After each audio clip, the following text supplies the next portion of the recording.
हाय दोस्तों, good morning सभी को। एक बार फिर से दीपक बिंद ऑनलाइन क्लासेस में आप सभी का स्वागत है।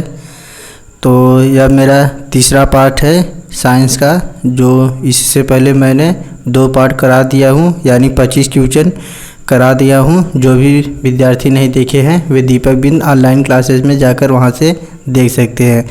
तो साइंस लगभग हर एग्ज़ाम में पूछा जाता है, खासकर NTPC group D SSC bank सब में पूछा जाता है। तो यह सभी प्रतियोगी परीक्षा के लिए महत्वपूर्ण क्वेश्चन है। तो आइए हम शुरू करते हैं। अगर आप सभी लोग मेरे चैनल पर नए हैं तो प्लीज़ सब्सक्राइब कर लीजिए, जिससे मैं कोई भी वीडियो अपलोड करूं उसका नोटिफिकेशन आपके पास पहुंच जाए। तो चलिए दोस्तों, हम शुरू करते हैं क्वेश्चन नंबर 26। तो इससे पहले मैंने 25 क्वेश्चन करा दिया हूं, आप लोग दीपक बिंद ऑनलाइन क्लासेस में जाकर देख सकते हैं।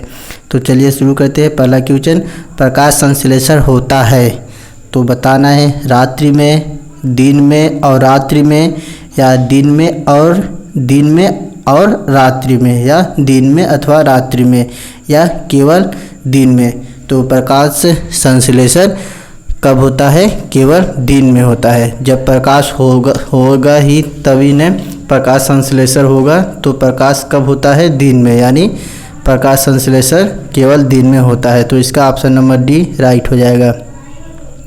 अगला क्वेश्चन, जीव विकास को सर्वप्रथम किसने समझाया? तो जीव विकास को सर्वप्रथम लामार्क ने समझाया। ऑप्शन नंबर डी राइट हो जाएगा। और यह चार्ल्स डार्विन है जो क्रम विकास के सिद्धांत का प्रतिपादन किए थे। और न्यूटन ने गति विषयक नियम दिए थे। और आइंस्टीन, तो इनका पूरा नाम क्या था? Albert Einstein. आप लोग से कभी कभी एग्ज़ाम में पूछ सकता है। तो अल्बर्ट आइंस्टीन कौन से सिद्धांत दिए थे? तो यह प्रकाश विद्युत प्रभाव का सिद्धांत दिए थे। कौन? अल्बर्ट आइंस्टीन ने कौन से सिद्धांत दिए? प्रकाश विद्युत प्रभाव का सिद्धांत। तो यहाँ पर पूछ रहा है जीव विकास को सर्वप्रथम किसने समझाया? तो जीव विकास को सर्वप्रथम लामार्क ने समझाया। ऑप्शन नंबर डी राइट हो जाएगा। अगला क्वेश्चन, प्रयोगशाला में सर्वप्रथम डीएनए का संश्लेषण किया था। तो मिलन ने, खुराना ने, डी वेरिस ने, या केल्विन ने? तो प्रयोगशाला में सर्वप्रथम डीएनए का संश्लेषण या प्रयोगशाला में सर्वप्रथम डीएनए का प्रयोग गोविंद खुराना ने किए थे। ऑप्शन नंबर बी राइट हो जाएगा। अगला क्वेश्चन,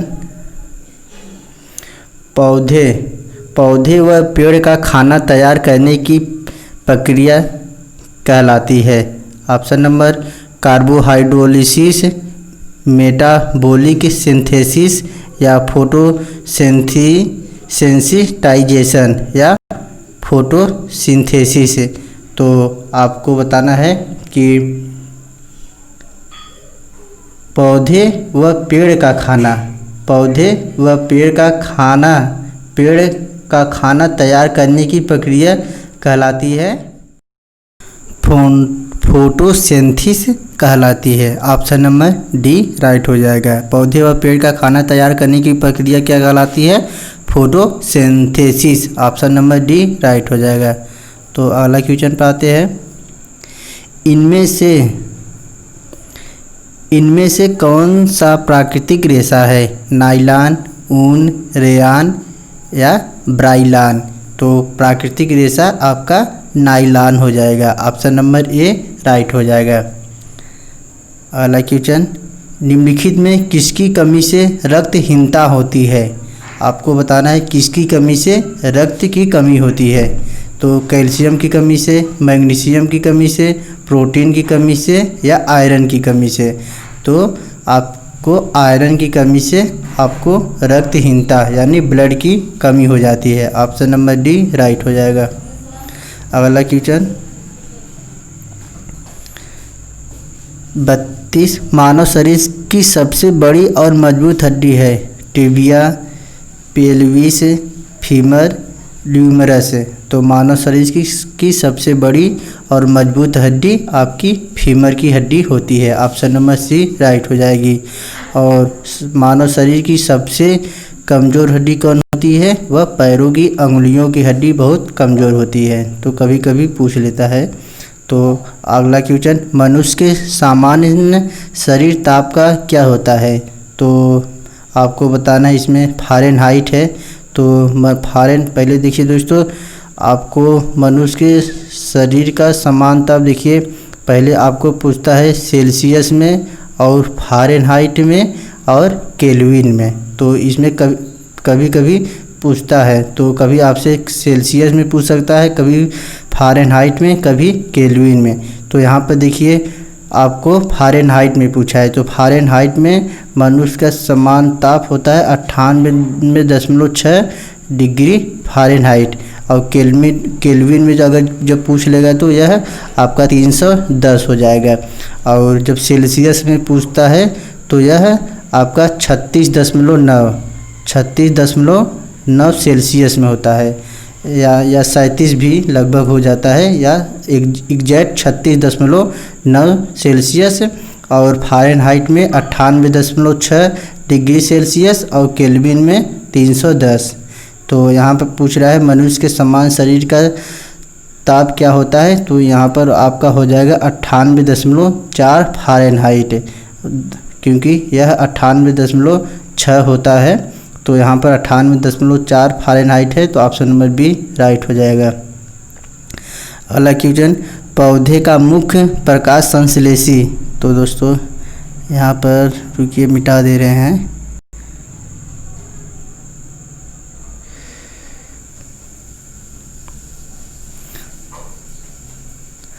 पौधे का मुख्य प्रकाश संश्लेषी अंग है। तो स्तंभ, पुष्प, पत्ती या मूल। तो पौधे का मुख्य प्रकाश संश्लेषी अंग आपका पत्ती होता है। पत्ती के माध्यम से पौधे का पूरा उसका प्रक्रिया निर्भर होती है। तो यानी ऑप्शन नंबर सी राइट हो जाएगा। अगला क्वेश्चन, कौन सा विटामिन वसा में घुलनशील है? तो वसा में घुलनशील डी, के, ए उपयुक्त सभी। तो बताना है कौन सा विटामिन वसा में घुलनशील है? तो ऑप्शन नंबर डी सभी हो जाएगा। तो वसा में घुलनशील विटामिन को एडेक, यानी ADEK, एडेक वसा में घुलनशील। और अगर जल में पूछ देगा तो जल में कौन सा घुलनशील है? वह BC है। तो आप लोग याद कर लीजिए एडेक या वसा में ADEK, एडेक ऐसे करके याद कर लीजिए तो जल्दी हो जाएगा। और जल में BC। तो यहाँ पे पूछ रहा है वसा में, तो A है, D है, K है, यानी उपयुक्त सभी हो जाएगा। अगला क्वेश्चन, मानव शरीर में सबसे प्रचुर तत्व है। तो यहाँ पे बताना है मानव शरीर में सबसे प्रचुर तत्व क्या होता है? तो कार्बन, कैल्शियम, नाइट्रोजन और ऑक्सीजन। तो मानव शरीर में सबसे प्रचुर तत्व आपका ऑक्सीजन होता है। ऑप्शन नंबर डी राइट हो जाएगा। ऑक्सीजन दोस्तों यह 65% होता है। और आपका जो कार्बन है यह 9.5% होता है। और आपका नाइट्रोजन कितना होता है? 3.2% होता है। और कैल्शियम 1.5% होता है। तो मानव शरीर में सबसे प्रचुर तत्व आपका ऑक्सीजन 65% होता है। ऑप्शन नंबर डी राइट हो जाएगा। अगला क्वेश्चन, ब्रांकाइटिस एक रोग है, रक्त का, यकृत का, अंतड़ियों का या फेफड़ों का। तो ब्रांकाइटिस रोग यह आप किस रोग का है? यह यकृत रोग का है। ऑप्शन नंबर बी राइट हो जाएगा। यह एक यकृत का रोग है। और दोस्तों वाला क्वेश्चन, BCG का टीका दिया जाता है किस बचाव के लिए? कैंसर से, दमा से, क्षय रोग से या पोलियो से। तो BCG का टीका यह क्षय रोग के बचाव के लिए दिया जाता है। ऑप्शन नंबर सी राइट हो जाएगा। और कैंसर के अध्ययन को क्या कहते हैं? ओन्कोलॉजी। और पोलियो आपको विषाणु रोग से होता है। तो अगला क्वेश्चन पर आते हैं। सबसे तेज़ गति से फैलने वाली बीमारी है? तो मलेरिया, ताउन, कुष्ठ रोग, ज्वर। तो सबसे तेज़ गति से फैलने वाली बीमारी आपका कुष्ठ रोग होता है। ऑप्शन नंबर सी राइट हो जाएगा। कुष्ठ रोग दोस्तों यह पैरों और पैर फूलने लगता है और पैरों में बहुत तेज़ झुनझुनाहट की तरह पैदा होती है और यह खांसते और छींकते हुए ज़्यादा फैलती है। तो सबसे तेज़ गति से फैलने वाली बीमारी कौन सा है? कुष्ठ रोग है। ऑप्शन नंबर सी राइट हो जाएगा। अगला क्वेश्चन, घाव के शीघ्र भरने में सहायता करने वाला विटामिन है? तो vitamin A, vitamin C, vitamin E, vitamin K. तो आपका विटामिन के जो घाव को शीघ्र भरने में सहायता प्रदान करता है। और दोस्तों विटामिन ए का रासायनिक नाम आपका थायमिन और इससे कौन सा रोग होता है? इससे रतौंधी रोग होता है। और विटामिन सी का रासायनिक नाम यह स्कार्बिक अम्ल है। और विटामिन सी से कौन सा रोग होता है? विटामिन सी से स्कर्वी रोग होता है। और विटामिन ई का रासायनिक नाम टोकोफेराल। और दोस्तों इससे होने वाला रोग जनन शक्ति का कम होना। और विटामिन के का रासायनिक नाम फिलोक्विनोन। और यह दोस्तों इससे कमी कौन सा रोग होता है? रक्त का धक्का न बनना। इसके कमी से रक्त का धक्का न बनना बीमारी होता है। तो अगला क्वेश्चन, तो इसका जो विटामिन के राइट हो जाएगा। अगला क्वेश्चन, आनुवंशिक कूट के संग्रह के लिए उत्तरदायित्व अणु है? जो आनुवंशिक कूट जिससे हम आनुवंशिक लक्षण की जांच करते हैं कि इससे हम जो मेरे संतान और मेरे परदादा जो है उनको हम कि यह मेरे जाति और प्रजाति या मेरे वंश के है। तो किसके माध्यम से जांच किया जाता है? डीएनए, आरएनए, प्रोटीन, कोई नहीं। तो आनुवंशिक कूट के संग्रह के लिए आपको डीएनए उत्तरदायित्व है। ऑप्शन नंबर ए राइट हो जाएगा। अगला क्वेश्चन, जब कोई व्यक्ति सोता है तो उसका रक्तचाप बढ़ता है, घटता है, स्थिर रहता है या घटता बढ़ता रहता है? जब कोई व्यक्ति सोता है उसका रक्त हमेशा दोस्तों घटता है और जब दौड़ता है तो उसका रक्त बढ़ता है। यहाँ पूछ रहा है सोता है तो आपका ऑप्शन नंबर बी राइट हो जाएगा। अगला क्वेश्चन, प्रकाश संश्लेषण के लिए आवश्यक गैस है? ऑक्सीजन, नाइट्रोजन, कार्बन डाइऑक्साइड या ओजोन? तो प्रकाश संश्लेषण के लिए कार्बन डाई गैस अति आवश्यक है। ऑप्शन नंबर सी राइट हो जाएगा। अगला क्वेश्चन, सूर्य के प्रकाश से कौन सा विटामिन प्राप्त होता है? तो सूर्य के प्रकाश से हमको विटामिन डी प्राप्त होता है।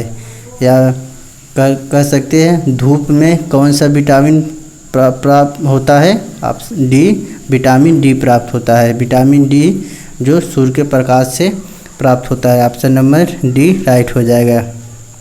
और ए के जानते हैं विटामिन ए की कमी से कौन सा रोग होता है? रतौंधी। विटामिन बी से बेरी रोग। और अगर पूछ जाएगा विटामिन B2 का रासायनिक नाम तो राइबोफ्लेविन होता है। और इससे कमी से कौन सा रोग होता है? त्वचा का फटना, आँखों का लाल होना जैसा बीमारी होता है। अगला क्वेश्चन, तो यहाँ पर ऑप्शन नंबर डी राइट हो जाएगा। अगला क्वेश्चन, कोशिका शब्द का निर्माण किया? JBS हाल्डेन ने, रॉबर्ट हुक ने, आल्डस हक्सले ने या ग्रेगर मेंडल ने? तो कोशिका शब्द का खोज रॉबर्ट हुक ने किए थे। ऑप्शन नंबर बी राइट हो जाएगा। अगला क्वेश्चन, अभी मैंने जस्ट पिछले क्वेश्चन में बताएं बेरी रोग होता है किस विटामिन से? विटामिन B1 की कमी से, विटामिन सी की कमी से या विटामिन ए की कमी से या विटामिन 4 की कमी से? तो बेरी रोग यह विटामिन B1 की कमी से होता है। ऑप्शन नंबर ए राइट हो जाएगा। और विटामिन सी से कौन सा रोग होता है? विटामिन सी से स्कर्वी रोग होता है। विटामिन ए से रतौंधी होता है। विटामिन 4 के किस कमी से होता है? तो विटामिन 4 यह नहीं है, विटामिन 5 होता है, विटामिन 6 होता है, विटामिन 12 होता है, विटामिन 2 होता है, विटामिन 3 होता है लेकिन विटामिन 4 नहीं होता है। तो अगला क्वेश्चन, थायराइड हार्मोन की न्यूनता से होती है बौनापन, गलकंड, एक्रोमेगाली या एडिसन का रोग।